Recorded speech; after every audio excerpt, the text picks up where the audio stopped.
Here we go. We are on chapter 6 of Lions at Lunchtime.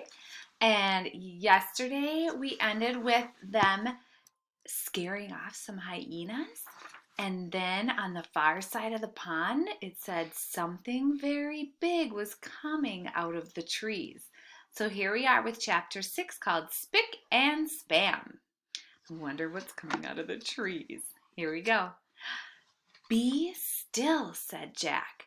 Jack and Annie stood frozen as an elephant stepped out of the shadows.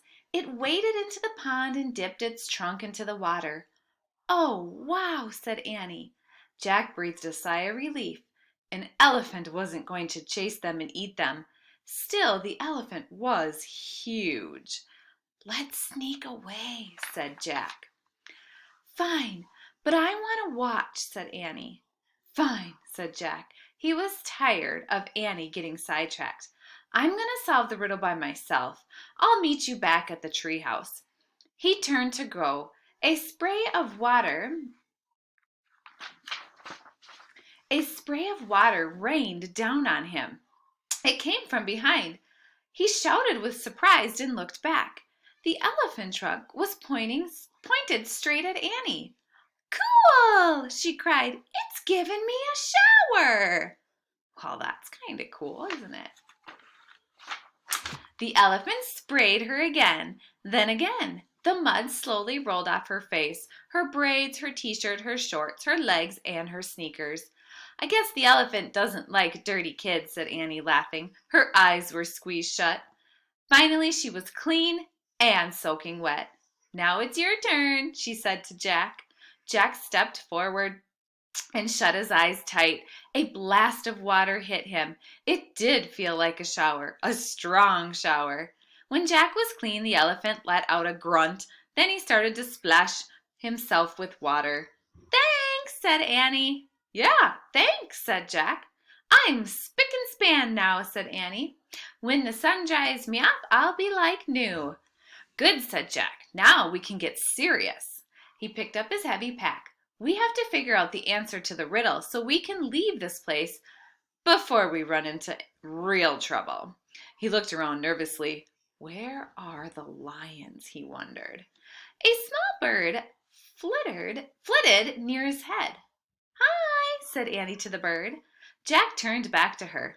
According to the riddle, we're looking for something gold and sweet. What do you want? Annie asked the bird. The bird twittered and flew around Jack and Annie. Its feathers were dull gray, but it had a bright, happy manner. Annie, listen to me, not the bird, said Jack. The bird kept fluttering around them. She's trying to tell us something, said Annie. Jack let out a long sigh. You are driving me crazy today, he said. But I feel like she needs our help, said Annie. Maybe her babies fell out of the nest. Annie, you can't save every animal in Africa, said Jack. No, this bird is important, said Annie. Trust me. The bird darted toward the trees. It landed on a branch and cocked its head at them. She says, follow, said Annie. The bird headed into the forest. Annie started after it. Don't go in there, said Jack. You might run into... There was no need to finish. The bird and Annie had disappeared into the trees. A snake or a lion, Jack said to himself. Come on, Annie called. Jack moaned. Ugh. He pulled on his pack and ran. The peanut butter jar thumped against his back.